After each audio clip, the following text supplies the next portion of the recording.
Hello les investisseurs, j'espère que vous allez bien et bienvenue dans ce nouvel épisode du dimanche. On va le faire à la cool comme d'habitude, c'est quand même le week-end. Et pour aujourd'hui, je vous propose d'aller regarder les résultats qui vont continuer la semaine prochaine, aussi bien aux États-Unis qu'en Europe. On va regarder pas mal d'entreprises et l'objectif c'est aussi de revenir sur les entreprises que je vais surveiller. Aussi, on va parler un petit peu de fondamentaux, comment repérer des entreprises, qu'est-ce qui m'a fait rentrer sur certaines positions. Les chiffres c'est important, mais je vais aussi parler d'autres sujets. Donc voilà un petit peu pour la vidéo, d'aujourd'hui et en fin de vidéo, je vous emmènerai, directement regarder toutes les entreprises qui vont publier, en France et en Europe, voir un petit peu ce que je vais suivre. Et on commencera d'abord du coup par Tesla et SoFi qui publient, dans les semaines qui arrivent et je voulais revenir sur ces 2 entreprises. Et pour les membres du programme et de la communauté, petite information, on fera une grosse vidéo demain, d'ailleurs comme tous les lundis, sur la macro. J'ai reçu, des questions aussi si vous en avez d'autres, mettez-les dans le School, comme ça je pourrai vous y répondre demain en vidéo. Et on reparlera aussi bien évidemment prix cible, ordre, portefeuille, et cetera. Et pour ceux qui veulent nous rejoindre, vous avez les liens en description. Et évidemment, comme d'habitude, il s'agit d'un conseil en investissement. Je partage mes chiffres, ma vision des choses, mais chacun prendra ses propres décisions. On attaque. Alors oui, les chiffres et les projections, c'est important. Je veux commencer avec cette phrase. Dans le sens que quand il y a des résultats en bourse, et ça va être le cas sur Tesla et SoFi, bien évidemment, je vérifie qu'on est en ligne avec les chiffres que j'ai fait sur l'entreprise, etc. Et bah, c'est d'ailleurs pour ça que je n'achète plus du Tesla et du SoFi, à ces niveaux. Mais d'un autre côté, je voulais revenir dans cette vidéo sur le fait que je ne veux pas me limiter à juste regarder, un PER, sans pousser l'analyse plus loin parce que sinon, bah, c'est des lignes que j'aurais jamais achetées. Et aujourd'hui, pour information, quand j'ai des lignes, je vous les montre. Je contrôle 800 actions SoFi, et 235 actions Tesla, 135 dans le dur et 100 de plus via un call option. Ce que je voulais vous dire dans cette vidéo, c'est qu'au-delà des chiffres qui sont très importants, il y a aussi avant tout, le qualitatif. Pourquoi je suis dans une entreprise? L'adoption de leurs produits, l'agilité de l'entreprise et de la direction, le fait qu'ils répondent à la demande, du marché. Pour moi, c'est des points tout aussi importants que combien payer une entreprise. Évidemment, j'ai mes fichiers de projection. Là, vous avez celui de Tesla qui est un petit peu différent des autres et vous connaissez aussi mon style habituel. Mais par exemple, et je voulais vous montrer ça sur SoFi, si sur cette entreprise, je m'étais limité à juste regarder un PER, à pas comprendre, l'adoption qu'il est en train d'avoir sur leurs produits, leurs services, sur le fait qu'en ce moment, ils cherchent pas à être profitables. En tout cas, à l'époque, ils cherchaient pas à l'être puisqu'ils étaient en train d'essayer d'acquérir de plus en plus d'utilisateurs. Jamais je serais rentré sur cette entreprise et j'aurais pas, la position en ce moment avec, bientôt un x4 et cetera. Enfin bref, on n'est pas là pour parler des chiffres. Ce que j'essaie de vous dire, c'est que, essayez d'aller un petit peu plus loin que juste un indicateur financier, mais, pousser une analyse complète, en fait. Par exemple, sur SoFi, ce qui s'est passé, si vous avez ici le gros de mes achats, ils ont eu lieu entre fin 2023 et début 2024 et à ce moment, cette entreprise, ben, en fait, en 12 mois glissants, il y avait pas de PER, elle était pas profitable. Par contre et rappelez-vous, on en parlait sur la chaîne, en trimestriel, ça y est, ils commençaient à gagner de l'argent, mais ça se voyait pas encore. Il fallait quand même un petit peu prendre le temps d'aller regarder, les documents financiers, de comprendre ce que faisait l'entreprise. D'ailleurs, j'invite tout le monde à le faire. OK, c'est bien de regarder un site avec 3 indicateurs, mais allez comprendre ce qu'ils font, faire ses propres fichiers et cetera. Comprendre. Pareil sur Tesla, c'est quelque chose que j'ai souvent dont j'ai souvent parlé sur la chaîne. D'ailleurs, n'hésitez pas à retourner voir, la vidéo et dans cette vidéo, je me rends compte, là, je pars dans tous les sens, je fais des tangentes, mais c'est normal. C'est le week-end, on y va dans tous les sens et j'aime bien faire ces vidéos.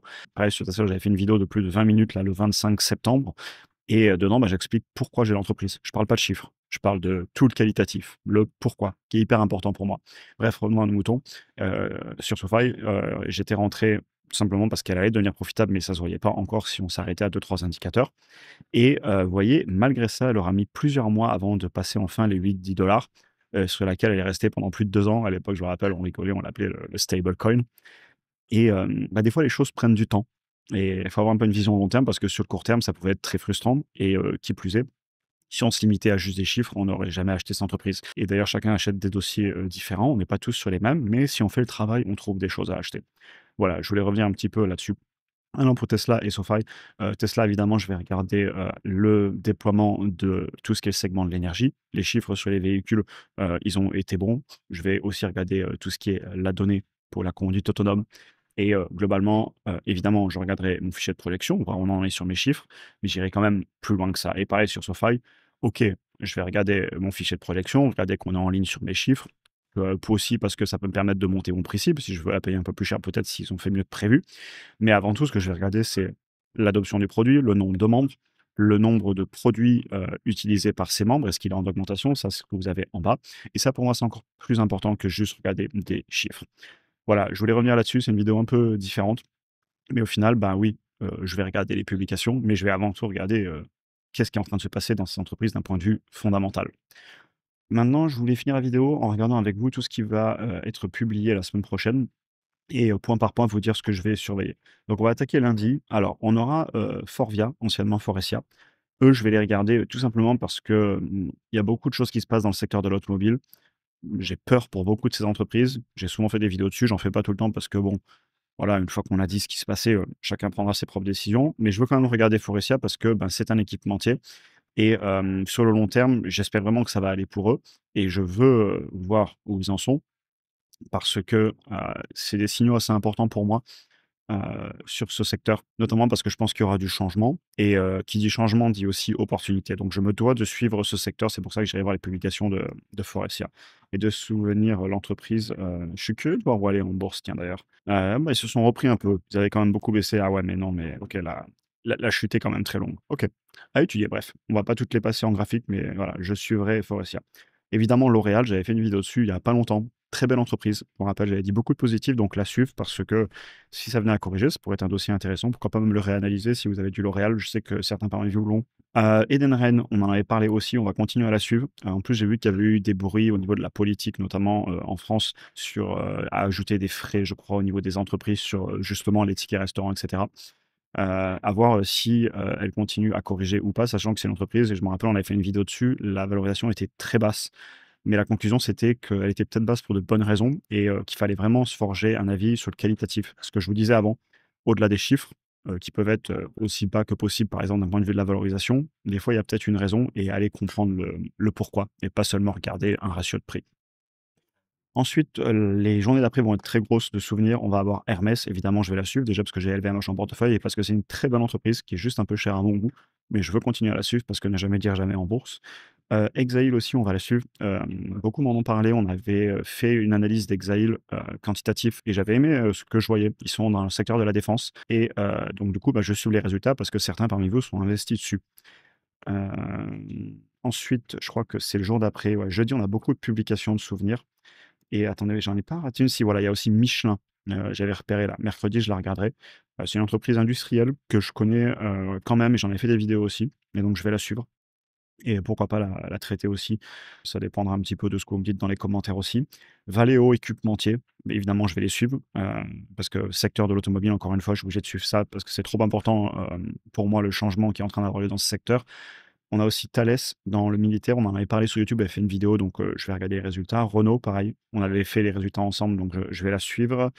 Et ensuite Dassault Systèmes, ST Microélectronique, super important dans les microconducteurs, pareil, ils souffrent énormément parce que et je les ai connus, dans le monde de l'entreprise, j'ai vu leurs produits être utilisés et j'avais mis, beaucoup de prudence sur ce dossier et je continuerai à le suivre. J'espère qu'ils vont réussir à remonter, la pente. Je leur souhaite vraiment parce que, bah, c'est une belle entreprise, mais de par leurs produits, qu'en plus je connais et j'ai utilisé, la situation est pas simple pour eux et j'ai envie de les suivre justement pour savoir où ça ira. Et il nous restait aussi, Vinci, c'est ça. Belle entreprise, à voir, les résultats et cetera. Mais, je suivrai aussi les résultats de Vinci et en parlant de Vinci, je dois aussi regarder Eiffage. Et parce que c'est un peu le même style d'entreprise, donc quitte à avoir fait l'une, autant faire l'autre aussi. Et voilà, et après vendredi, il y a quand même moins de résultats. Donc voilà un petit peu pour la semaine. C'était une vidéo à la cool. Je me rends compte qu'en fait, j'ai fait un nouveau style de vidéo sans même m'en rendre compte, c'était pas prévu. Bah, du coup, bah, dites-moi ce que vous en avez pensé en commentaire. C'est nouveau. Je suis parti un peu dans tous les sens, j'ai fait les tangentes. C'est pas toujours le cas. En semaine, je fais des vidéos un petit peu plus préparées, mais bon, le week-end, c'est mon petit plaisir aussi. Et puis, c'est quelque chose qui me passionne YouTube, donc je veux pas que toutes les vidéos deviennent trop formelles. Et je prends de plus en plus de plaisir à faire ces vidéos, même à faire des lives, et cetera.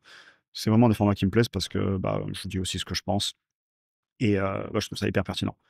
Je me perds dans mes pensées, la vidéo va être trop longue, j'arrête de parler. Je vous souhaite une excellente journée. Pour ceux qui veulent nous rejoindre, comme je vous disais, vous avez le lien en description. Pour tout le monde, sinon, je vous retrouve certainement pour une vidéo et pour commencer à traiter les résultats ensemble, dans la semaine.